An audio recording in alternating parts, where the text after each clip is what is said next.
Good evening, everybody. How are we all doing? My name is Mike Dewan here at the Region Sports Network. It is Thursday evening, so you know what time it is. It is Region Football Weekly, all presented by Tire Pros in Maryville. We are more than tires. Jay Simmons and I now Hey, coming live from the Centier Bank studio at the Athletic Performance Factory. And Jay, welcome back. It's been yeah, last week we were on the road at Crown Point. The week before that you were kept me with Michael Bradner, and now it's good to be back. Jay, how are yeah. we How doing? about it? How we It's doing? great to be back, and it's going to be an exciting wrap up of Week 7 and moving on to Week 8. Hey, we're getting so close to sectionals and conference championships coming up, and some big games coming up this week and next week. Yeah, the games just get ever more important as we now get closer to sectional time, and more importantly, this Sunday, I believe it's sectional Sunday, selection Sunday, we could say. So we'll cross that bridge when we get there. But how our show goes, of course, for those that are just tuning in for the first time, Jay, you and I will run through the games last week. We got some games to talk about. We got our Enigenberg Exteriors Home Improvement Top 10 for our second segment. A new third segment. Now you talked about the conference implications. We're going to run through the conference standings, and then finally we'll break it all down with the games going on next week. But we're super excited, Jay. Like you Yes, we said, Week are. 8, God, man, it's unbelievable to see kind of where we gotten to this point of the season, and more so, Jay, at this given time, the final third of the season is super, super important for these teams to find their identity. And Jay, especially, I think the old cliche goes, but you got to be playing your best brand of football as you're entering this time of the year. Yeah, that's right. And it's sectional time, but for a few teams, they're going to be checking the first box that they want to do. A conference title coming up here, so a lot of teams going to be checking that box off, and a lot of teams want to peak at the right time, whether or not you're in that conference hunt. This is the time, like you said, they want to be peaking right now. No doubt about it. We got to talk about these games from last week, Jay. Before we get into any scores, I'll tell you what this was. The week of blowouts, if you will, was definitely lopsided. And looking at some of our sources, our statewide sources, one to be known, John Harrell, someone who Right. everybody just about knows in the media field, did some great research and two pieces of information I had to definitely pluck out, and I wanted to see your input on this. But so far this season in 2025, it has been the largest spread of victory across the state in recorded John Harrell history. That goes back to 1994. That the spread is 27.3 points per game. And looking at week 7 of last week, looking at last week, heading into there were 2 Saturday games from what I saw. It was a 31.3 point spread between the winners and the losers of last week's game. That is the highest week in John Harrell's history. So, Jay, blowouts, it seems, especially nowadays. We could start with this, but that the season-wide point spread especially is one that sticks out, that teams are winning by more than usual now all of a sudden. Yeah, it seems like it's the the haves and the have-nots. But, when we go over some of these conference standings, you're going to see a lot of disparity between the teams that are up at the top half and the bottom half. And this, we'll just throw this out a little teaser for the Dueling Conference. It's the conference of who haves and haves not. Yeah. So it seems like, boy, the good teams are really playing well, and the bad teams, or the teams that are struggling and going in the wrong direction. Yeah, we can only see how that number kind of adjusts over the course of these next few seasons and maybe these next few weeks. But yeah, I think as just fans of the media, we like to see parity as Right. much as possible. But hey, sometimes that's how the cookie crumbles for a season, like you said, the haves and the have-nots. And right now, it's definitely kind of shaping that direction. We'll talk about week 7 here as we go down the scores. The Andrean 59ers coming in at 3 on our poll last week for the bus ride out to Angola. They got the win there, 35-7. The River Forest Ingots got a big win against the Bishop Knoll Warriors. That final was 29-6. The Bowman Academy Eagles, one of those few games that were played on Saturday, got the win 40-14 over the North Newton Spartans. To get Jay a game, we got to stop here. No doubt about it. A great game over there at Wheeler. The 5th-ranked Wheeler Bearcats had a 14-0 fourth quarter and had a comeback victory against their conference mate, the Calumet Warriors. 21-16 was the final score. Jay, a good one over there between two small schools that are trying to make a name for themselves in their respective division in the GSSC. Yeah, Wheeler just seems to do it week in and week out. They come from behind with the big victory. They score with just under 2 minutes left of one of the games that we had here at Region Sports Network. Great job of our team covering it, but a 14-point comeback victory for the Wheeler Bearcats. That talks a lot about their character, and they're able to come back. Yeah, and the one person that's not too pleased about the result is their producer, Justin Cole, the Calumet alum.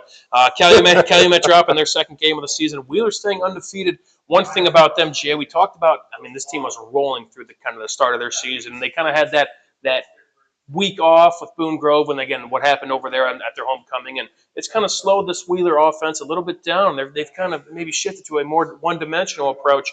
Levi Murray, the sophomore running back, 32 carries for 328 yards, 3 touchdowns. With the passing attack, not a whole lot going there. It's kind of, you don't see this often where a team kind of starts a season two-dimensional, and then maybe things kind of get kind of zoned into their identity, which in this case, these past few weeks, running the football. Well, I think a lot of it is that, hey, you go with what works. If you have to switch gears mid-season and go to the running game, then so be it. I'm sure Coach Testa's got that still in his back pocket. If anytime he wants to flip the switch and go back to the passing game, he can do it. But you just go with what works, and apparently this week the running game worked for Wheeler. I guess so. Now, Kelly, but they need a little bit of help to win at least a share of their conference title. Some stats from that one: Bryce Brandon, their fantastic running back, had 27 carries for 122 yards and a touchdown, and their freshman quarterback, who's only making a second career start, also had a rough day under center, 5 of 15 for 30 yards. But a great game over there. Wheeler improves to 6-0 now, and they control their fate in their side of the division, but a good one nonetheless over there on the Region Sports Network. Feel free to check that one out. You can watch all these games right back on our YouTube, on our Facebook, and on regionsports.com. Moving down the line, the East Chicago Central Cardinals get a big-time victory over a very solid, a team that's receiving votes at the 2A level in the state polls. The Lake Station Eagles, 58-20 was the final score. Their big win for Corey Bailey and the Cardinals.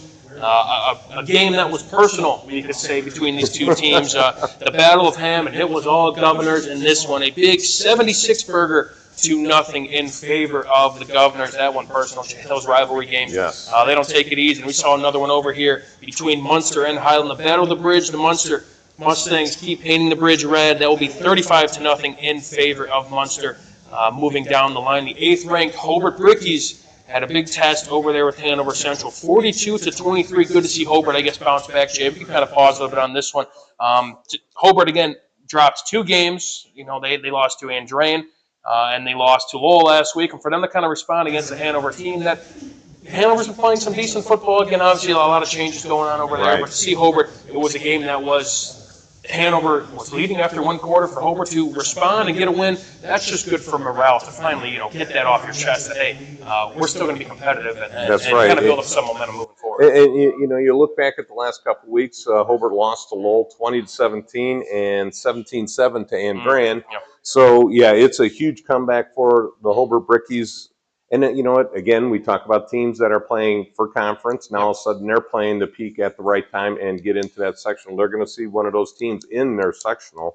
So it's going to be a good comeback for the Brickies, and they're going into the right frame of mind. Sure. Going into sectionals. That local 4A sectional is going to be a fun one, to say the least. A lot of teams that are very, very familiar with each other, especially in the NCC. Keeping things rolling. I lost my place here. We'll stop it right here. One of the games on the Region Sports Network.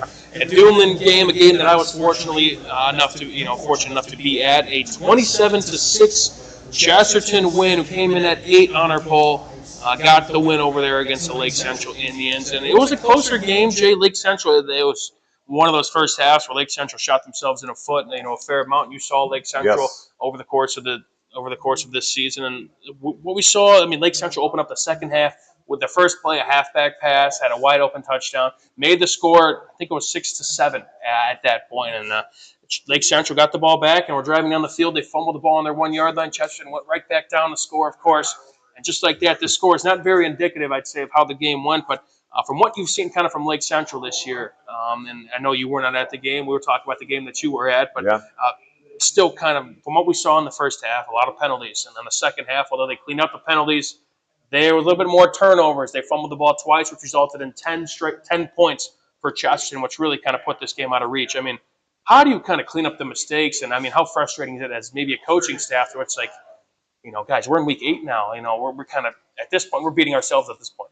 Yeah, Coach Koulianos, he's trying to correct all the mistakes, but it just seems like Lake Central can't stand prosperity. They keep shooting themselves in the foot, and it just seems, and it's been this way for the last 2 years now, and they seem to be one of those teams on the crest of being one of the dominant teams in the Duneland Conference, and then they always keep reverting back to their old selves, and they just can't seem to get out of their own way. And it's You know, the Coach Koulianos and the staff, I'm sure, is working hard to try and get that situation corrected. But dang, they just fumbles and penalties. It just seems to be a never-ending cycle with Lake Central. It's tough. It's tough, and it's a Yes, long it is. season. But they got to gear up for a 6A Yes, it is. sectional if they're not going to pull any punches. We'll talk about the victors later in the show. One thing for Lake Central, big plus from what I walked away from that, they got a solid freshman. Jaden Carpenter Mansfield had the halfback pass touchdown. Throws a nice football as well, but also is a very tough runner. One thing as well from the Region Sports Network, the starting quarterback for that game, Wes Lodge, got hurt late in the game. From what we saw, it was an injury that might keep him out for a little bit. So, thoughts and prayers over there. And, if that's the case, then Cam Reddick potentially will be the guy under center for them moving forward. But the Chesterton Trojans, once again, good defense, good offense, and they get the job done at home, 27-6. Crown Point Bulldogs keep that train rolling, 42-7. They leave their fans happy on homecoming evening. The Lowell Red Devils, I mixed those scores up. They got the win over the KV Cougars, 56-14. Lowell also is a team that just keeps on rolling, keeps on moving forward. We'll stop on this one, Jay. The Maryville Pirates, a game that you were at, Jay. Yeah. A fun one in the first half and kind of a game that really kind of got away from the Valparaiso Vikings in the second half. Maryville 48, Valparaiso 21. Maryville coming in at 2 on our poll. And I think where we could start, Michael Hill Jr., the quarterback for Maryville. What was that like? That was quite the impressive game he had. Over 200 yards passing, over 200 yards rushing, multiple touchdown passes, multiple running touchdowns. I mean, the first play of the game. Yeah. Pops off a 78-yard run untouched. And at that point, me and Leo looked at each other and go, oh, boy, it's going to be a long night. And, Maryville came out 13-0 at the end of the first quarter. Then all of a sudden, Valpo, somebody woke them up, and they scored 2 touchdowns unanswered, took the lead at 14-13, then boom. Then Maryville comes back. Yep. They're winning 21-14, and then Valpo comes back and scores. It's 21-20 at halftime, or 27-21 at halftime. And we're thinking this second quarter took over an hour. We're like, we're not getting paid by the hour here. We're getting paid by the game here. And me and Leo are looking at each other. 35 points in the second quarter. Yeah, it was. And then at halftime, Leo, goes, hey, what are some of the keys to the game and to the second half? And I go, well, I think Maryville's going to come out and blitz. And boy, did they blitz. Yeah. Every play, they were sending 5-6 guys, every play going man over the top. And I felt bad for Hosick, who had no time to get rid of the ball. He was getting hammered by 2 and 3 guys every play. Valpo tried to run the ball, screen passes, everything you could counter to, but they just could not figure it out. And Maryville's defense just came up and played lights out in the second half, not only with the offense, but the defense just answered the bell in the second half, and they played a phenomenal second half. Valpo just had no answer for their blitzing. Yeah, we could keep it brief on Maryville here because we'll talk about them later in the show, of course. But Valparaiso, from what we saw, they played a cleaner game to their standards. They didn't have that many penalties from what I saw. The turnover battle wasn't completely one-sided. Right. I think they even forced a turnover or two, but I think to give credit to this Maryville team, you have to, even if you play some near perfect football and limit those penalties and maybe win against yourself in a week, you still have to beat the Maryville Pirates, and this team is dang good, Jay. Yeah, they are. And to be shut out in the second half was a testament to the Maryville defense. And I think they're one of those teams that we're looking going into that 5A, man. Boy, they are rolling right now. And for Valparaiso, we'll talk a little bit about them when we go to our games to preview for next week. But it's weird to see a 1-6 record because this team, although you've seen them a couple times, it played well. It doesn't feel like a 1-6 team. Like this is a team still. I think once you roll into a sectional 5A, that's kind of wide open in their respective. When they're playing these dueling opponents that they're very. They've seen before. They've lost to a couple, but this is a team that I think cleaned a couple things up, Jay. I mean, we see the flashes in the second quarter, and we see what they could do. Although the 1-6 start the first since 2014, where they stooped to this low, this is a team that, yes, we can't really keep relying on moral victories here and there. We get to this deep in the season. This is a team that I still think there's brighter days ahead, and especially in this time of the year, we're better late than never. That's right, and they put together a great first half, able to shut down Maryville in the second quarter and play great in spurts. Like you said, Yeah. Mike, they've got to put a whole game together. I think they're in the same boat that Lake Central is in. They keep shooting themselves in the foot. They make a little mistake here, make a mistake there. They're just right on the cusp, just like Lake Central. So we'll have to see if they can put it together over the next couple of weeks. Well, I can only wait and see, Jay, like you said. A couple more Duneland games before we take a break here. The 7th-ranked Michigan City Wolves, they were all business at Ames Field, 43-3. They beat the Portage Indians, and the 6th-ranked Griffith Panthers got the win at the Boneyard over the West Side Cougars, 49-12. We'll shut the book on last week's action. We'll take a break, and we'll be back with the Enigenberg Exteriors Home Improvement Top 10. This is Region Football Weekly, presented by Tire Pros in Maryville on the Region Sports Network, the only game in town.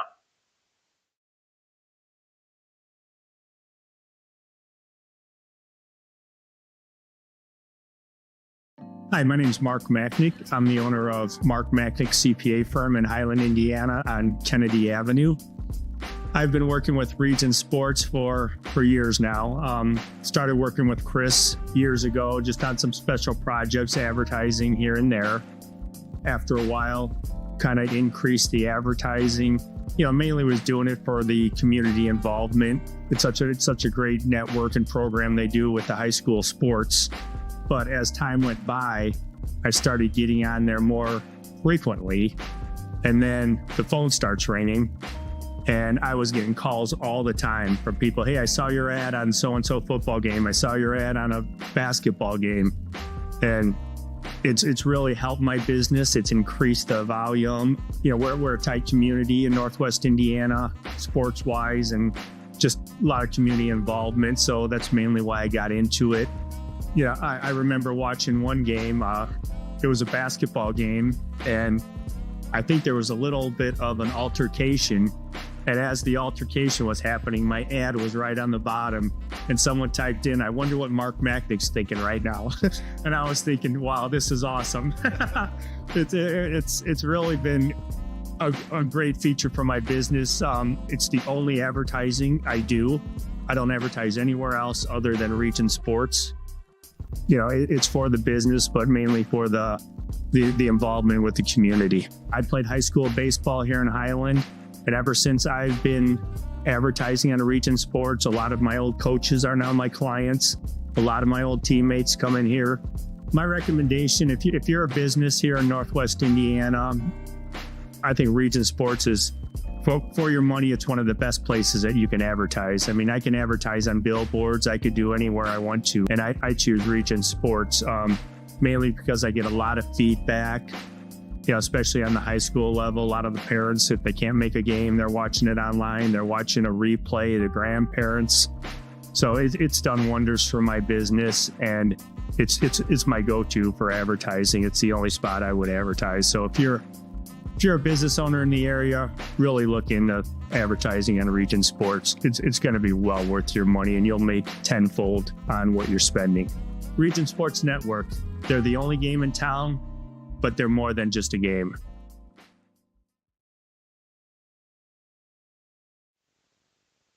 Back here this Thursday evening for Region Football Weekly, presented by Tire Pros in Maryville. We are more than tires. Jay Simmons, Mike Dewan, Justin Cole, our producer, coming to you live from our Centier Bank studio at the Athletic Performance Factory in Highland. Jay, the Enigenberg Exteriors Home Improvement Top 10. Not much shakeup. No. Again, we talked about the blowouts last week at the historic rate, and there were a couple top 10 matchups, but we have two teams on our outside looking in, and the top 10 teams. Spoiler alert, but you probably already see this. If you want to see the full article, though, feel free to take a look on our website at regionsports.com.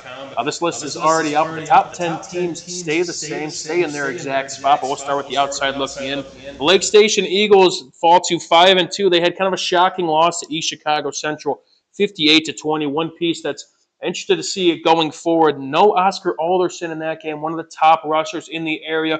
Interesting to see how he, if he's back on the field next week, is a big piece of the puzzle for why they've had such a historic season. Big shout out to David Parker, their quarterback, a 92-yard touchdown. One of our electrifying plays of the week, had 3 touchdowns to his name. And the Calumet Warriors, we talked about them a little bit in the open. Jay, 21-16, they lost at Wheeler. They had a positive 3 quarters. They had a pick 6 in that one, and they played well, but that only gets you so far when you have to play 4 quarters of football, Jay. And they got to gear up and play a very solid team come tomorrow night. How do you respond from a tough we blow, again, a 9-point fourth quarter lead? Now it's like, okay, now we got to take on this team who will not spoil. Well, I think what you do is you go back and you look at that fourth quarter video and you play it over a couple times and let the kids see it, go, hey, we were in this game. We're good enough that we can hang with not only last week, but this week coming up against Griffith. And just try and harp on the positives, but hey, we've got to be able to finish games. And I think that's the key for Calumet. Just throwing this out as a side note, I officiated a little bit here and there and did the JV game Saturday morning for Wheeler and Calumet. And as I'm walking out there, we're talking to a couple of the coaches, and I go, hey, Coach, how you doing? He goes, I'm mad. It was one of the Calumet assistant. I don't remember his name off the top of my head, but he goes, I'm mad. I'm like, when it's Saturday morning, but you go out too late last night. He goes, I'm still mad. And I go, oh, okay, from last night. And he put his head down and just shook. How did we do this? How did we, But it's just you gotta stay focused. I think with the kids now, if you're coming back this week, I think you just got to harp on, hey, we've got to be able to finish this game. And I think that's a key for Calumet coming into this week. And this Calumet team is very, very close. Again, this was a team last year that lost a lot of senior production. This has been a team that, after kind of their hot start to the season, has been outside looking in just about all season. And they took Wheeler to the limit, a top 5 team in our poll for 3 quarters. And obviously, they're going to want some things to go different moving forward. But this is a team with a lot of talent, and a team that has a chance to really shake up this list come tomorrow night. Entering our top 10, again, the top 10 teams stay the exact same. We still got to talk about them, Jay. The 10th ranked Morton Governors coming off of probably one of the biggest wins of the season in terms of point value, 76-0 over their cross-city rival, the Hammond Central Wolves. And I guess for Morton right now, we talked about a few weeks ago, this is kind of the easier part of their schedule where they got to find these out-of-conference opponents as well as their conference opponents that, again, with Hammond Central and East Chicago Central, 2 teams that I just wouldn't say are at the level of Morton right now in that group of 3. And now they got to gear up, and we'll have a spoiler alert on this one. They got to take a trip to the Brickyard come tomorrow night and gear up for Hobart team, number 8 in our poll, a team that is very, very tough, and they have to respond and play a very solid team after playing 3 opponents that, frankly, again, are not to the level of the Hobart Brickyard. That's right. And so what they got to do is just make sure they don't get complacent in this game. Come in focused, and especially when you're going on the road, it's always a tough place to play. The Hobart followers or the Hobart faithful are there, and they're going to be loud, and they're going to be proud, and it's going to be a fun atmosphere. Tough place to play. Yes, when those two teams played last year, it was 61-58 in double overtime. Ooh, bad night for defensive coordinators. Hoping both sides keep those. Did they leave the defenses on the bus or something? Maybe played with 10 guys. I don't know what. Played with a man short, but it was optional in that game. They want to win that game. They don't want to give up. Or if they want to follow suit, I guess, from last year, the Morton Governors, they want to put up 61 points against the Hobart Bricky defense that I'm sure they don't want to allow that. We'll talk about Hobart here pretty soon, but sandwiched in between them are the 9th-ranked Chesterton Trojans coming off that win against Lake Central. This is a team, Jay, that we talked about entering the season, looking at them offensively as more one-dimensional, running the football with Andrew Govea. And now what we've seen over the course of the season is that the passing game is becoming much more effective with this squad. Hunter Boyd, the sophomore quarterback, was fantastic. Once again, 17 of 25 for 234 yards, a touchdown, and no interceptions. That brings his totals up. More importantly, 9 touchdown passes to just 1 interception. Andrew Govea wasn't asked to do much, really just to do his job. 23 carries for 76 yards and a touchdown, which is still not too bad. Not at all. But, I mean, to see the development of, again, Hunter Boyd in this passing attack, Lewis Rafin as well, 7 catches for 169 yards and a touchdown, it's hard not to be positive and optimistic about this Chesterton offense that, again, coming into the season, there were some struggles against Hobart when they dropped that Week 1 game, and now all of a sudden this is a team that only 1 loss in the Duneland, Jay. A lot to look forward to, and again, a 5A sectional that is relatively wide open. Yeah, they definitely are peaking at the right time. They get Govea going, as always. Now, all of a sudden, you can throw this in. You got that play-action pass with Boyd back there, and all of a sudden, now the defenses are going to be like, uh-oh, we got another dimension to worry about. So this is huge for Chesterton going in moving forward, we'll talk about it a little bit later, but they got Crown Point this week. That's right. I got to give a big shout out to two Chesterton wrestlers as well who were here this past Sunday. Lucas Anderson had a scoop and score in that Lake Central game, just a walking defensive touchdown. Patrick Moken as well. Both also Chesterton football players. Said they're watchers of the football show, so big shout out to them when we were talking with them. Two great players as well for that Trojan squad. But they're coming in at 9 on our poll and moving up to 8 was the former Week 1 opponent of the Chesterton Trojans. That is the Hobart Brickies, who will be playing the number 10 Morton Governors. Hobart coming off of that big win once again against Hanover Central at the home of Hanover Central. They trailed after the first quarter, again, got off to some similar starts from what we saw in these previous games, but for Hobart to respond, the passing attack was maybe not on par, 9 of 23 for 157 and a touchdown for Alex Tatum. But again, getting a big win, peaking at the right time, getting that confidence back up, Jay, I think is the more important victory and the lesson learned in this one. That's right. And, you got to be feeling pretty good about the defense with 3 turnovers, 3 INTs. So that's huge for the defense. And I think if they can keep that going, they're going to be a force to be reckoned with once it comes playoff time. A 4A sectional that is, again, just wide open. You have Lowell in there, you have West Side, you have KV. New Prairie is maybe not what they once were in terms of owning that sectional. And another sectional opponent potentially in Hanover Central, who they beat, obviously. This week is a little bit different from what will be in a few weeks, but hey, big confidence booster up there for potential second opponent or opponent you'll see here soon.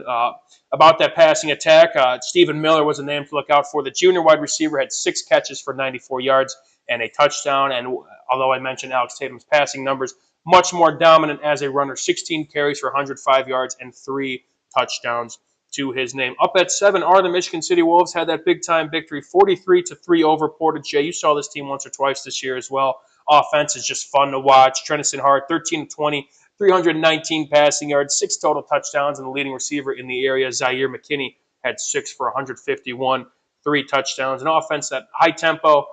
They don't give you much time to breathe defensively, and the defense as well that also forces turnovers at a pretty impressive rate. Yeah, and they go with that high speed offense, and you look at Hart; he's got to be up there in the top few quarterbacks. I want to say he's 2 now. 13 for 20, 319 yards passing. That is crazy numbers for only 13 completions. So you've got to be thinking, boy, he's throwing that ball deep, or either that or his receivers are explosive, and they're just, what do they talk about? Yak and NFL all the time, and his receivers are doing it. A little bit of both. I mean, he's also talented as a rusher, too. He had one of those scores on the ground. I think he had 70-plus yards on the ground. When you have the leading receiver in Zaire McKinney, their Northern Illinois commit, that sure helps when you have a $151 out wide. And a defense as well. They also have the region's leading tackler, according to our peak performers, Ethan Buskirk. 17 total tackles in the win, 4 tackles for losses. Also had a pick 6. I believe he had a sack, too. And when you have an offense that complements a defense and vice versa, too, as well, Michigan City, we're talking about it now. We're going to be saying it a lot, but we're looking ahead to sectionals a little bit. And that's, again, a group of Michigan City, Valparaiso, Chesterton, and LaPorte. At Michigan City, if we want to look at former matchups, they beat that Chesterton team we talked about not too long ago. They might be the favorite heading into that section. No, I would definitely chalk them up as a favorite, even just by record-wise. They're definitely going to be right there between them and Chesterton, and this is going to be a fun sectional right there. Right? It's going to be quality games all the way through. Yep. There are 3 teams in the Duneland with 1 or fewer losses, and those 2 teams that we mentioned, Chesterton and Michigan City, each coming in with a 4-1 record. Actually, 4 teams, I should mention. We'll talk about another one coming up here soon. But coming in at 6 are the Griffith Panthers, a big win over West Side. Once again, got just a team that's playing in dominant fashion, Jay, something we saw all of last year, gearing up for, again, hoping to kind of build up some momentum and gear up for a fun Week 9 game, and we'll talk about probably next week on Region Football Weekly. But more so, they're going to keep taking care of business and just build up momentum for a 3A sectional that I think is pretty top heavy with a team like Knox in it. But a team, once again, that has the talent, that has a coach on their sideline, and again, putting the results in against the 4A team in Westside. Yeah, definitely. The Griffith Panthers, they are playing good ball. I did one of their games the other night, and had one of the coaches chirping on me at talking about how many mistakes they had in the Lowell game, and saying, well, we played as bad a game as we could possibly play, but we've rebounded since then, and we've been playing great football. So, I mean, if you're looking at a Week 2 loss, and all of a sudden you're coming back and you're playing better and better each week, now it's Week 8, and Coach Mason said, talking in my ear as I'm walking up and down the sidelines the whole game, talking about, hey, Jay, we're playing great. Hey, we're doing this. Hey, we're clicking on all cylinders. Hey, we got this guy doing this, and I'm like, I know, Coach. I'll see you in a couple of weeks over at Wheeler. But they are playing great football right now. And I guess that must means they watch the show or tune That's in right. here. So They're made tuning sure in. you say that as well. So big shout out to the Griffith personnel if you guys are tuning in here. Glad for Jay to kind of relay your message. But it's obviously working. We see what the results here so far, and a team that has definitely played better since that opening couple week loss to the Lowell Red Devils. Entering the top 5 are the Wheeler Bearcats. They stay at the 5, I should say. But something interesting, we talked about their comeback win against Calumet, Jay, but this was a team that was rolling through these first 4 games of the season. Then they had kind of that off week in week 5. Since then, these are their total numbers, Jay. 88 passing yards, 3 interceptions, 0 passing touchdowns, 564 rushing yards, and 7 touchdowns. Those are numbers that quite one-sided, Yes, if you will. We talked about how much success they had throwing the football in those first few games of the season. Now it's been kind of tough where connections seem to kind of fallen off, and they're really kind of hanging their hat on the rushing attack. Is this sustainable moving forward, or would they kind of like to get back to what we saw in kind of the first third of the season? Yeah, I'm sure, Coach Testa is, taking what the defense is giving you. If they're dropping more guys in the pass coverage and they're allowing you to run the ball, and their offensive line is doing a great job blocking, then you, by all means, take it. Mm-hmm. Right? You control the clock, you control the tempo of the game. That's huge. Yep. And if they need to, hopefully they can come back to it. All of a sudden now, teams are going to see that, and I'm sure Griffith is watching these game films, and they're going to be like, all right, here, we're going to do this. We're going to stuff the line, and we're going to force you to throw the ball. So it's going to be interesting to see how they respond. Are they able to bring that passing game back or not? So it's going to be huge for them moving forward. Right, Logan Fox, the junior quarterback, hope to kind of right the ship out there. But if it ain't broke, don't fix it. Big shout out to Levi Murray, the sophomore running back, who has just a big bulk of those 564 rushing yards in these past few games. One team that could definitely run the football are the Lowell Red Devils, improving to 6-1 after their big-time win at Kankakee Valley. 322 rushing yards as a team. Timothy James had 9 carries for 172 yards, 2 touchdowns. He's only a sophomore running back. Brody Kowinski, the quarterback there, 4 total touchdowns. And, Jay, where does Lowell rank in terms – you don't have to give other schools, but where does Lowell rank in terms of when they're good, things are going well in region football? That's right. And I would have to say they're in the top 3 or 4. Yeah. I mean, and I would love to see what the time of possession was in this game for the Lowell Red Devils. And that's if they're not scoring too quick. That's right. I mean, looking at some of these big carries and some of these clips, that might have been the case. Yeah, but they just seem to be clicking on all cylinders. And when Lowell rushing game is clicking, it seems like everything's going well in the region because they just love to do that 3 yards cloud of dust and just dominate that, especially that second half when that defense is worn out. Yep. They get that ball and they rush, and then all of a sudden you look up and it's the middle of the fourth quarter and you're down by 2 touchdowns, and then that little defense comes out there and just shuts you down. Sure. So it's a great combination of that rushing game and a great defense. Again, 1 of 2 unbeatens in the NCC. That second of 2 is the third-ranked Andrean 59ers, who took a trip all the way out to Angola to get a 35-7 win. And although kind of a interesting out-of-conference opponent, Jay, I think one thing to look at this, and I believe Zach Miller and I talked this on last week's episode of Region Football Weekly, is although the opponent value may not be there, to get on a bus and go 2.5 hours,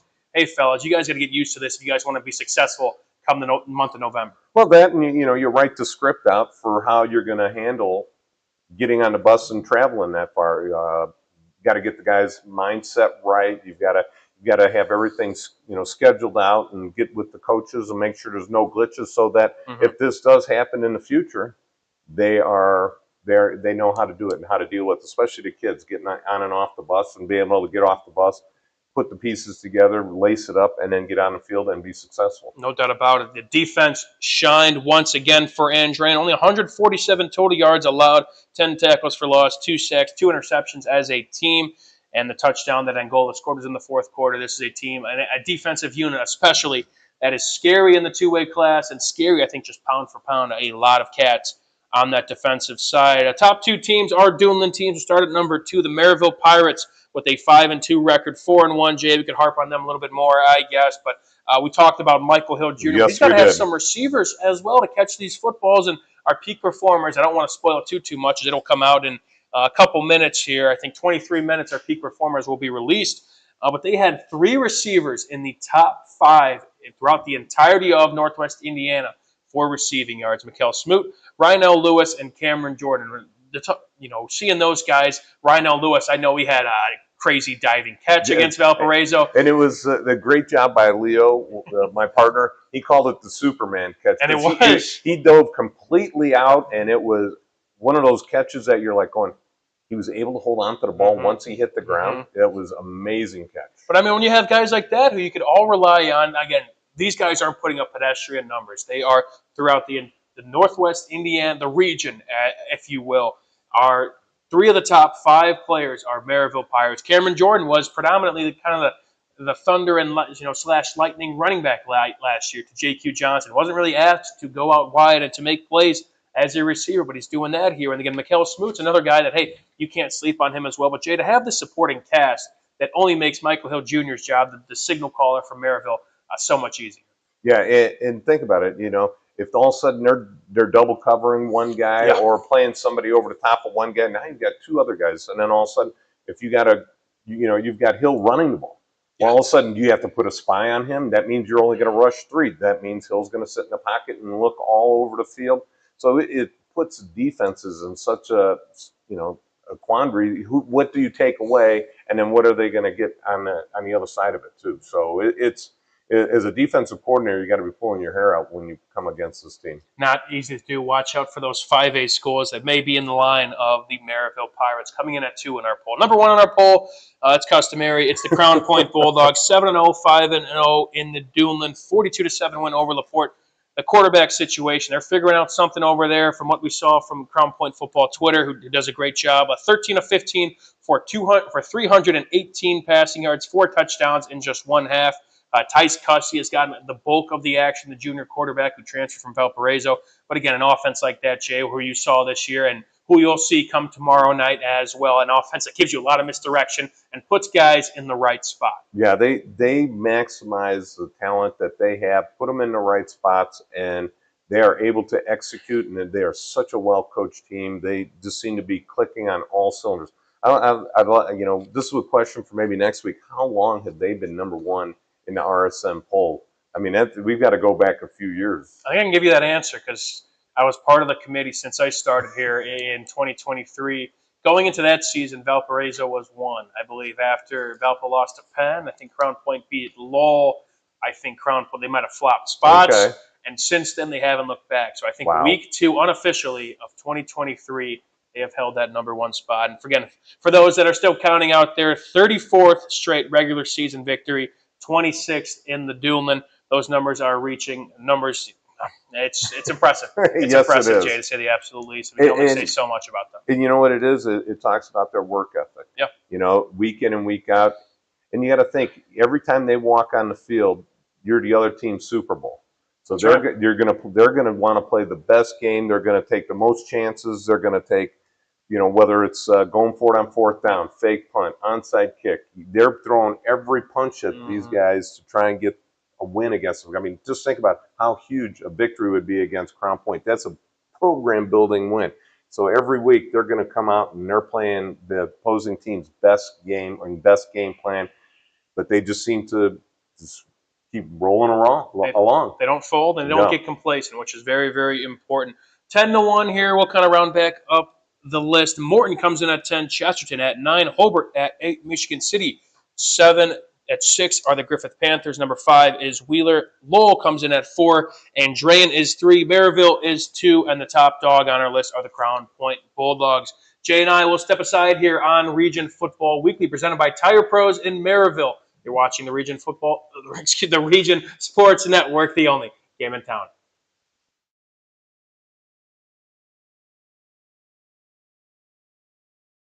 At Strachan Van Til, we believe grocery shopping should be simple. Now, shopping is easier than ever with our new and improved website. Find what you need fast. Browse your favorite products, add them to your cart, and check out in just a few quick steps. Choose between convenient in-store pickup or let us handle the heavy lifting. From our shelves to your doorstep. Skip the lines, shop your way, and spend more time on what matters most. With our rewards program, enjoy incredible savings and personalized offers every time you shop. Shop online now at strachanvantail.com or download our app today.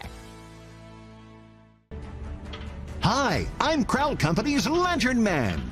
If you're a contractor, it's my job to make your insurance coverage simple and affordable. Because I know time is money, I'll come to your business. Certificates and bonds are a snap. Wherever you are, whatever business you're in, we've got you covered. As Crowd Company's Lantern Man, I'm your insurance superhero. Crowd Companies, insurance professionals. Highland, Merrillville, and Michigan City. Thinking about what to do after high school? Consider a career with Boilermakers Local 374. As a Boilermaker apprentice, you'll earn while you learn. We offer excellent wages and benefits, and as part of our no-cost hands-on apprenticeship program, you'll learn from the best in state-of-the-art training centers and on the job. Become a union Boilermaker and get on your way to a great career. Find out more, visit www.local374.org or call 219-845-1000. From lighting up Friday night football to powering the classrooms that shape the students of Lake County, IBEW Local 697 is proud to support our region's schools and the communities we call home. A career as a union electrician could be your next great move. Your next cap might be a hard hat. IBEW Local 697, powering futures, powering the region. Four Seasons Mechanical proudly serves Northwest Indiana, providing quality, reasonably priced, reliable service. With a quality and comfort guarantee, the professionals at Four Seasons Mechanical offer a wide range of services in heating, ventilation, and air conditioning. Whether it's residential or commercial, Four Seasons Mechanical is there 24/7. To find out more, the website is fourseasonsmechanical.com or give them a call at 219-756-7020. Four Seasons Mechanical, your indoor air quality specialist. Hi, this is Tim down at Tire Pros and Auto Superstore, 5200 Cleveland in Maryville. 219-887-3333 is our phone number. We've been serving the region and building relationships with our valued customers for the past 23 years. We have a wide variety of services, quality tires with the best warranty in the nation, and some of the most skilled mechanics I've ever worked with. Let us exceed your expectations. We're setting a new standard. Come on down, ask for Mike or Tim. We'll take excellent care of you. Thank you. Back here on Region Football Weekly on the Region Sports Network. Now that we got that right, all made possible by Tire Pros in Maryville. We are more than tires. Again, Jay Simmons, Justin Cole, our producer, Mike DeWan coming to you live from the Centier Bank studio at the Athletic Performance Factory. And Jay, now it's time for the conference standings, all made possible by Level Up Barber Lounge. Yeah, Level Up Barber Lounge. Go to the Booksy app to make your appointment with Big C, Big L, or Axel. These conference standings are brought to you by Level Up Lounge. We will start with the Great Lakes Conference. We'll keep it brief here. Hey, Morton, now after getting a conference win, they clinch at least a share of the title. That's a nice thing to have when you have a small conference like that. But Morton, I'd say we could just start there.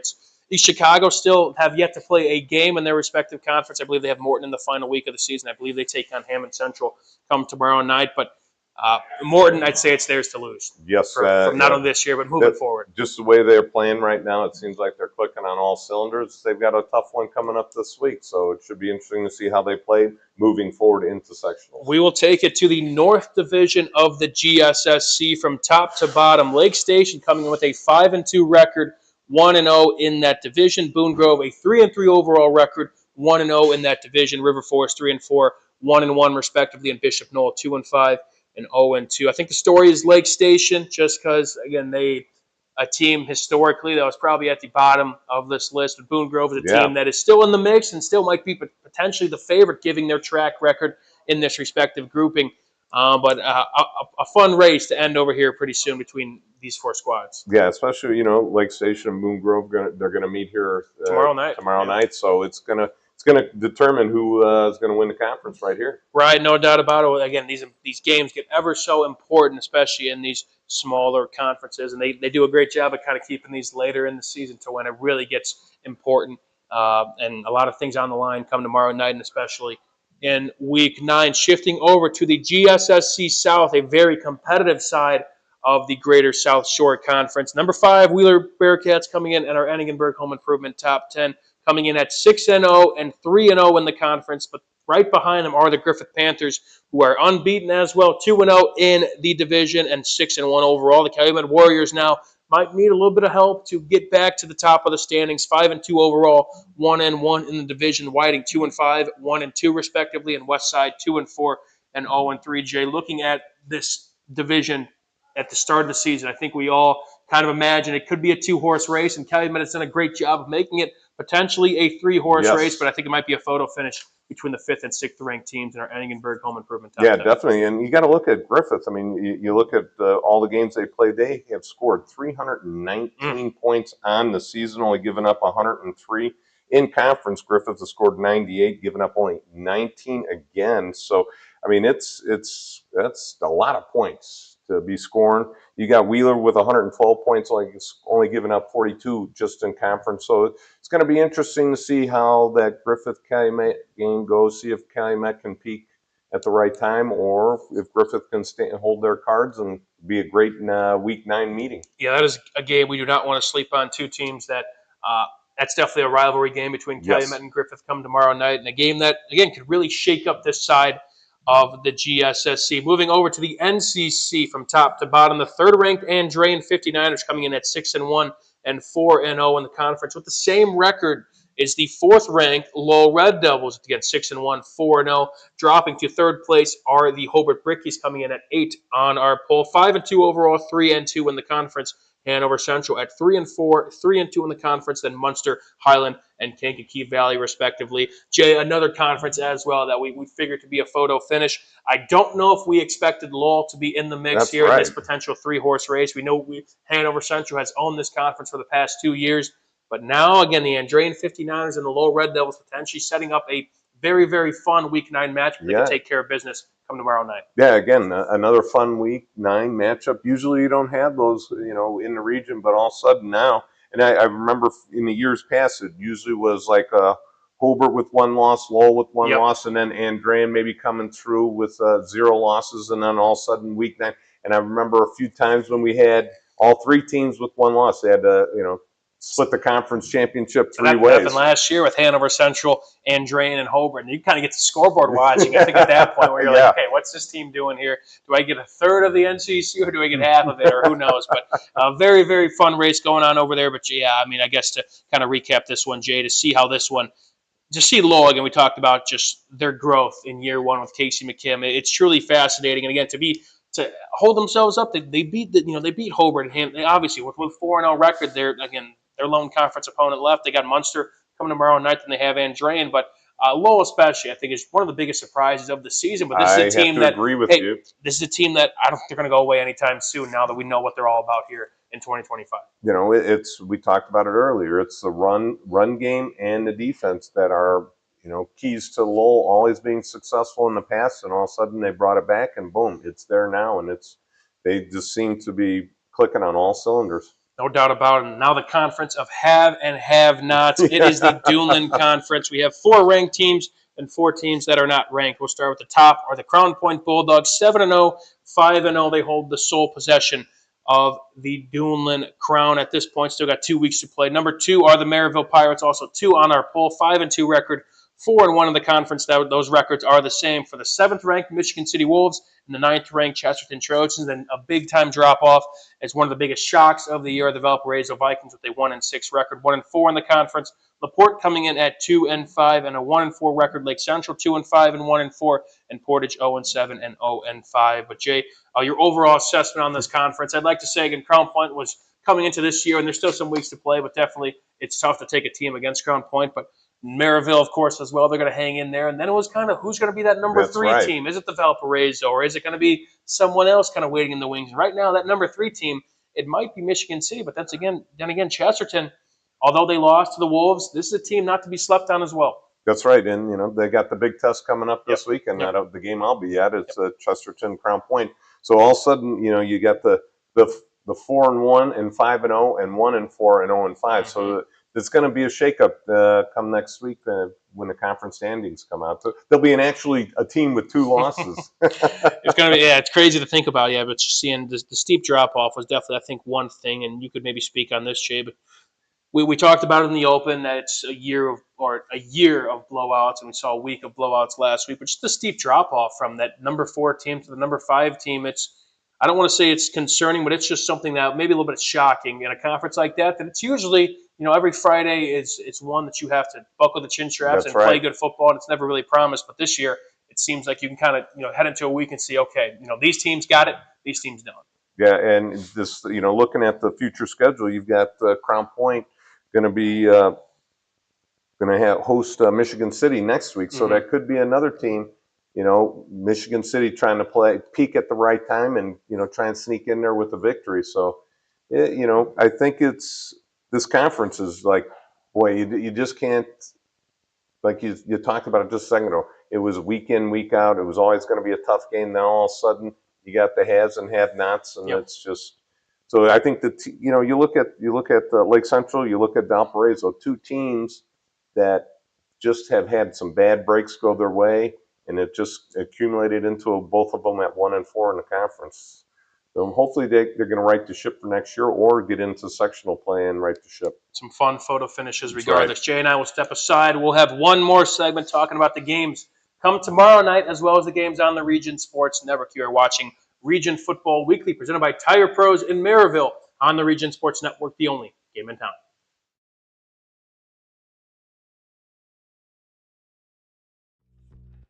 Level up your haircut at Level Up Barber Lounge in Highland. With over 30 years of combined experience, walk in today and get treated by some of the best in the business. To book an appointment, call 219-513-9083. Or hit up Big Al, Big C, or Axel at the Booksy app or webpage. Head to Level Up Barber Lounge in Highland for a well-executed cut like a well-executed play. Old Man Winter is just around the corner, and that means temperatures will soon begin to drop. And a region winter is not the time to be left out in the cold. The professionals at Economy Electric Heating and Cooling can tune up that old furnace or install a new unit that can last for years. Your family deserves to stay comfortable this winter, and with 24/7 emergency service, comfort is just a phone call away. Economy Electric Heating and Cooling, 219-923-4441. Or for more info, the website is forajobdoneright.com. Earn while you learn from the best hands in the business. The Bricklayers Allied Craftworkers for Indiana, Kentucky Apprenticeship. That's right, this is a paid apprenticeship. I'm getting an education while learning a trade and getting paid for it. The thing that surprised me the most about this apprenticeship program is the respect I've received after the proper time and training. Classes start soon, so apply now. There are training centers throughout Indiana and Kentucky. We are the Bricklayers and Allied Craftworkers for Indiana, Kentucky Apprenticeship. The best hands in the business. Flip the switch, a light turns on. Press the button, machines and instruments come to life. Touch the screen, communicate with the world. Simple tasks, guaranteed results, every second of every day. That's the power of power. And that's the power brought to you by the NECA contractors and electrical workers of Local 531. Calling all current and future homeowners in the Northwest Indiana area. Whether you're buying or selling, Brent Wright is here to make your real estate journey smooth and successful. With years of experience, personalized service, and a deep knowledge of the market, Brent will help you find the perfect place or get the best deal for your property. Call today at 219-406-7195 and take the first step toward your real estate goals. Contact Brent Wright, the right way to buy and sell real estate.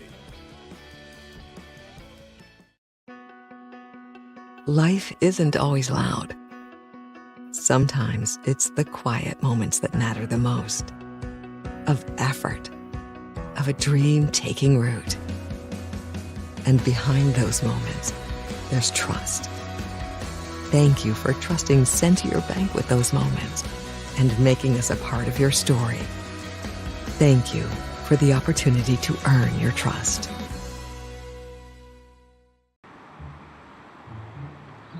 At Blyce, we're used to having the athlete shop at our store. Down, sit, put. But sometimes they get carried away.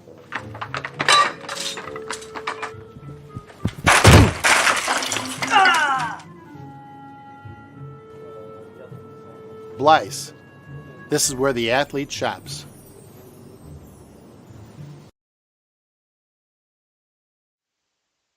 Hey everybody, welcome back. You are watching Region Football Weekly, presented by Tire Pros in Maryville. It's Thursday evening. Jay, that means it's, again, Friday Eve, we could call it. Right. We got some great games tomorrow. Week 8, we got a couple games on the Region Sports Network, but we'll kind of just run through the list here, Jay, and pump the brakes on some big games. We got to talk about both the games around the region as well as our 4 games. Yes, 4 more games on the Region Sports Network. Bowman Academy bouncing off of their big win last week. Take on the Tri-County Cavaliers. That game will be at Tri-County. And moving to the game, Jay, that you hinted at, a game that you will be at tomorrow night. Right. A top 10 matchup, a game that will also be on the Region Sports Network. All 4 of our kickoffs. You expect our coverage on YouTube, on Facebook, and on regionsports.com, as well as the IHSAA Champions Network around 6:45 tomorrow. But number 1, the Crown Point Bulldogs come strolling in to take on the number 9 Chesterton Trojans. Crown Point gets the win there, and they clinch at least a share of their 4th straight Duneland title. But Chesterton, a team we talked about, a little bit more two-dimensional offensively. That's right. And defense as well. That's stout, could force turnovers. Jay, your initial assessment on this one. Well, you just keep Crown Point rolling, and another Duneland Conference title, just inches away from them. Can they do it, or can Chesterton answer the bell? I mean, we talked about it. This is Chesterton's Super Bowl. Can they come out and pull all the punches and onside kicks, fake punts, all that kind of stuff? That's what they're going to have to do to beat this team that is, I can't see a glitch in their armor. Crown Point, I just don't see at what point are they vulnerable to something that is going to happen to them. It just seems like they are clicking on all cylinders, more so this year. And we talk about it every year. Crown Point, they're clicking on all cylinders. Yeah. Well, it just seems they're peaking at the right time, and they are just unstoppable. That 3-5 defense. They're blitzing guys from all different angles. That offense is so much misdirection, and they're so 50-50, half run, half pass, that it's just hard to key on one thing defensively. If you're Chesterton, what do you take away? You take the run game, you take the pass game, then all of a sudden they go to the other one. So it just seems like you just can't win for losing when you play this team. And I feel like we keep asking this question, but we talk about Crown Point a lot and how great they are. But Chesterton, again, you have a chance to really shake up the standings, make some history, do something a region team hasn't done in quite some time. But it's, as a player, and I could even maybe say as coaches, it's kind of intimidating welcoming in the number 1 ranked Crown Point Bulldogs, a team that's in the top 5 in the 6A class. And how do you mentally, again, I think we've answered this question before, but for those tuning in for what is another top 10 match, another chance for another opportunity for a team to dethrone the Crown Point Bulldogs, how do you gear up and win that side of the battle where, hey, we could do this, and we're at home, our fans are probably going to come out because, yes, this might be our Super Bowl, but, hey, again, this is a tough team we're playing. We got to get mentally ready for them. Well, I think one thing is you've got to drill into the kid's head, hey, we've got to play a perfect game. No turnovers, no penalties, nothing, no big plays. If you can do those 3 things right there, now all of a sudden you're going, hey, we got a chance. And you got to drill that into the kid's head. Hey, we've got a chance. That's all you need for a Friday night. Anything can happen on a Friday night. So if you got a chance and you think your kids think that, now all of a sudden that's half the battle right there. Now you got to go out and play the game. But I think if Chesterton get that into the kids' heads, then that's half the battle. The Trojans have made a couple things of history so far this year. They got the Campbell Cup back from Valparaiso, and they're riding high into this one. But again, it's tough to take on the Crown Point Bulldogs. Only one way you can find out how that one shakes up. Tune in around this time tomorrow night for our coverage. Again, Jay Simmons will be there, as well as Michael Bradner. Hope you two get along well in that one. That game will kick off around 7 o'clock as well as our other 3 games. We'll talk about some other games happening around the region. We'll definitely pump the brakes on this one as well. 2 teams separated by not a whole lot of distance, as the 6th-ranked Griffith Panthers will be taking on the Calumet Warriors. That game will be played at Calumet. A great game over there. 2 teams that are not too fond of each other. No, Calumet, once again, another chance for another opportunity. But again, you got to respond after what was a gut punch of a loss last week. That's right. And again, if you're Calumet, you just talk about being able to finish. You know, that's enough said right there. Played a perfect game, no turnovers. Same thing as Chesterton. They've got to play that perfect game, and again, finish the game for Calumet. And Griffith's taking on a good team here in the Calumet Warriors, and we talked about that Week 9 game that's going to be on the Region Sports Network. Griffith taking on Wheeler, but how do you not look ahead if you're the Panthers and Phil Mason that, hey, if we do win this game, then it sets up potentially a winner-take-all against the 5th-ranked Wheeler Bearcats. But, hey, you have to strap them up and get ready to play tomorrow night against a good Calumet team. How is Phil Mason and his staff going to get his guys ready for not Week 9 just yet, Week 8? Well, I think, you know, Griffith, that, you know, can't read the press clippings. You got to go out and play tomorrow. And, you know, I think it's one of those games where you don't really have to pump the kids up because, you know, from Griffith High School to Calumet High School, it's a stone's throw. And, you know, it just think like, hey, we're playing our rivals. This is our rivalry game right here. You know, okay, early on in the season, they play Highland. Is it as big of a rivalry as it used to be? No, because they're not in the same conference. But now all of a sudden you've got these two teams, you know, a couple blocks apart from each other, and you know, you don't have to pump these kids up either side. Sure, there's going to be a fired up team. Both teams are going to be fired up for this one. Players that are probably familiar with each other as well. Going to be a fun one over there between those two teams. Keeping it rolling, the Hammond Central Wolves will take on the East Chicago Central Cardinals in a GLAC conference game. Hanover Central will travel to take on the 3rd-ranked Andrean 59ers. Andrean wins that one. They have a chance to maybe set up a winner-take-all game against a team we will mention a little bit later. Lake Station and Boone Grove have a big game over there for some big-time GSSC North implications. The winner of that one clinches a share of the North Division title. Keeping things rolling, Jay, another game on the Region Sports Network, a Duneland game. We'll have an all-Duneland lineup, spoiler alert, once again. But the 2nd-ranked Maryville Pirates will take on the Lake Central Indians at the Burial Grounds. Lake Central, another chance, another opportunity to take on a number 2 Maryville squad. But I'll tell you what, you saw Maryville last week. Again, if you play even a near-perfect game of football, which is something that has been very, very elusive for Lake Central, you still have to play even well beyond that to take on this Maryville team. Yeah, and you got to contain the quarterback. I mean, if you're Lake Central, your focus has to be on containing the quarterback, especially with his feet. Because once he drops back, he is just as deadly with his arm as he is with his feet. And once he gets into the open field, he is impossible to stop. That's a game I'll be at. I'm excited to see how he plays for Lake Central. And their quarterback, Wes Lalich, if he is out for tomorrow's night, it should be Cameron Reddick under center, who has plenty of reps, of course, as well. But it's been kind of the Wes Lalich show, at least kind of in that position. He's kind of had the hotter hand for them in these past few weeks. For Reddick to kind of get accustomed back to quarterback, what would you like to see maybe from Lake Central to get him in rhythm against the defense that Maryville, we talked about their offense a lot, but this is a defense as well. It's not going to pull any punches. Yeah, and the defense, they go man-to-man coverage, and they stack the line of scrimmage with an extra linebacker. Lake Central has to be able to run the ball and be effective and stay in front of the chains. You know, don't get in 3rd and long. Don't be forced to pass, because I think Reddick's a little rusty. You know, throwing the ball down the field. So that's gonna hinder Lake Central. They've got to stay ahead of the chains for them to be successful and try and play one of those things that they haven't done and play a perfect game. That's right. That game again. Coverage as all of our games will kind of around 6:45, 6:50. We'll be live for that one between the 2nd-ranked Maryville Pirates and the Lake Central Indians. Another game we'll be live for with an audio broadcast. The 7th-ranked Michigan City Wolves will travel to play the LaPorte Slicers. Two teams very familiar with each other once again, two closer teams in the Duneland. LaPorte's team that they had kind of their signature win against New Prairie at the start of the season. They beat Lake Central, their lone conference win, but it would be nice for them to be at home and take on a Michigan City team that they're quick, they're explosive, and it's a game that LaPorte, I'd like to say, they need to probably slow it down with Reed Raymond, the rushing attack, and keep this Michigan City offense off the field as much as possible. Yeah, do those sustained drives, keep that Michigan City offense off the field. Try and put together a 5-6 minute drive. It would be huge for LaPorte to stay in this game. Going to be a fun one over there. Again, two teams, once again, very, very familiar with each other. Again, the 7th-ranked Michigan City Wolves will be at LaPorte Slicers.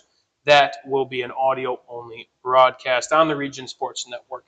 So feel free to listen in to that one. A top 10 matchup at the Brickyard. The 10th-ranked Morton Governors will be at the Brickyard to take on the host Hobart Brickies coming in at 8 in our poll. And Jay, these are two teams that have played each other kind of in this point of the season.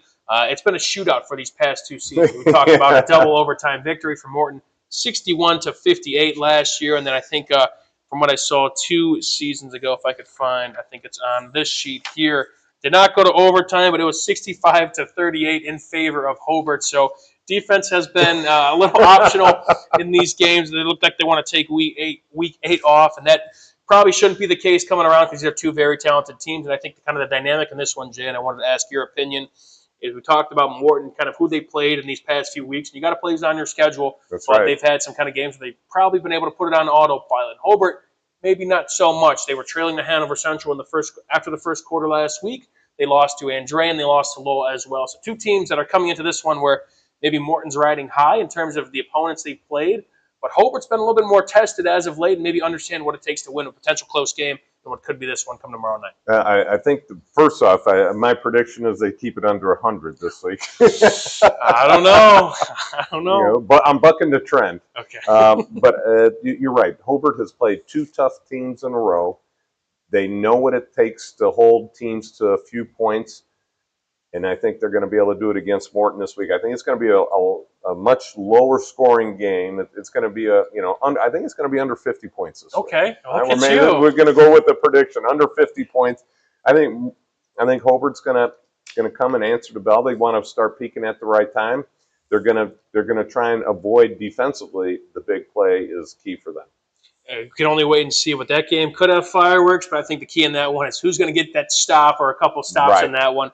But a lot of talent on both sidelines in that one. So that's going to be a great one. Again, number 10, Morton traveling to take on number 8, Hobart. The Munster Mustangs coming off of the Battle of the Bridge victory will now take on a very, very tough Lowell Red Devil team coming in at 4 in our poll. That game will be at the Inferno. The Rensselaer Central Bombers will take the trip all the way up here to take on the River Forest Ingots in our 4th game on the Region Sports Network. A special night at Portage between the Valparaiso Vikings, the visiting Valparaiso Vikings, and the Portage Indians. 2 teams that are desperate for a win, but I think something that we're excited to be a part of. It's Les Klein night as well. I believe they're dedicating the field in his name. An Indiana Football Hall of Famer coach, a state champion as well with the squad. Did a lot of great things with the Portage program. And although first, Jay, we could talk about the game as well, but to honor a coach, we've seen this kind of a couple times this year with Jeff Kane and Whiting, and always bringing back history to have a field named in your honor as well. That's all. You did something right with your program. That's right, and you got to look at all the success Portage had back when he was coaching, and it establishes that winning sentiment in the school. Now all of a sudden, whoever's coaching, the coaches that are there now, they've got to install that in the players and say, hey, look at what Portage was in the past. We've got to bring this back. And I think it's good for the kids to see this as well. But, Jay, we're looking at the game outside of maybe the halftime ceremonies, the in-between quarter ceremonies. We got a game to play, and the Valparaiso is taking on the host Portage Indians. You've seen both of these teams this season. Valparaiso, you saw them last week, a team that has flashes. They can put up quarters, but you got to play a full 4-quarter game. And a Portage team, a team that has nothing to lose. Yes, it's been tough, trying to get in the win column here in this one, but a team that's also shown some flashes, been competitive in some games. Jay, your overall assessment maybe on the play and what we may see as the 4 quarters kind of shake out in this one. I think one of the keys for both of these teams is to try and play mistake-free. Yeah, simple. They just play a clean game. That way you got some momentum going into the sectionals. And for Valpo, they're right there, and just hopefully they can get it going into sectionals. But boy, they look so good in that second quarter against Maryville. If they can put 4 quarters like that together, they can be a force to be reckoned with. I still think will be a very solid game with plenty of talent all across the board. 2 teams that are especially hungry to get some momentum as we enter in the final few weeks of the season. Again, that game will be on the Region Sports Network. We'll have all kind of the coverage with all the ceremonies going on there as well to honor the former Portage head coach. Couple more games. Westside will travel to take on Bishop Knoll, and the 5th-ranked Wheeler Bearcats will travel to take on Whiting. If they win, they set up a potential winner-take-all game in Week 9, but we'll cross that bridge when we get there. Jay, that's all the games we have. Any final thoughts for you as we enter? Gosh, Week 8, man, it flies by so quick. even when we're away from each other for a couple of Thursdays, man. It flies by even quicker. Yeah, how even, about but it? It's crazy. I think a lot of teams, bucking for those conference titles, click off that first box on your coach's things. The first thing is always, a winning record. Yep. Then secondly is conference titles, and then third is sectional titles. So let's go with what we got going on here: winning records for some teams, and then all of a sudden let's see if we can check off some boxes for a few teams with the conference title. It's going to be fun last 2 weeks of the season before we start the sectionals. That's right. It'll be a fun episode next Thursday as That's well, because right. you and I will have some sectionals to break down. The pairings are this Sunday. We'll talk about that a little bit more on our shows, but to talk about all of our coverage come tomorrow. Let me take a drink of water before we really kind of get going. And how many games we got to get into, but 4 games going on the Region Sports Network come tomorrow night. Again, the second-ranked Maryville Pirates take on the Lake Central Indians. The top-ranked Crown Point Bulldogs will take on the number 9 Chesterton Trojans. An audio-only broadcast at LaPorte. The Slicers host the 7th-ranked Michigan City Wolves, and the Valparaiso Vikings will travel to the Warpath to take on the Portage Indians. Alongside of that, we also have our studio stuff going on tomorrow night. The Region Football Tailgate Show, RS End Zone, is back in action once again. We also have the multi-view, a new thing we've been doing this year. We got all 4 games going on at once, and we'll wrap it all up with the Region Football Wrap-Up Show. I believe that's everything we got. Yeah, That's we're all right. good. All right, that's all we got. So perfect. Yeah, we'll have plenty of fun tomorrow night. Again, our 4 games, once again, you can find those on YouTube, on Facebook, on regionsports.com, and the IHSAA Champions Network.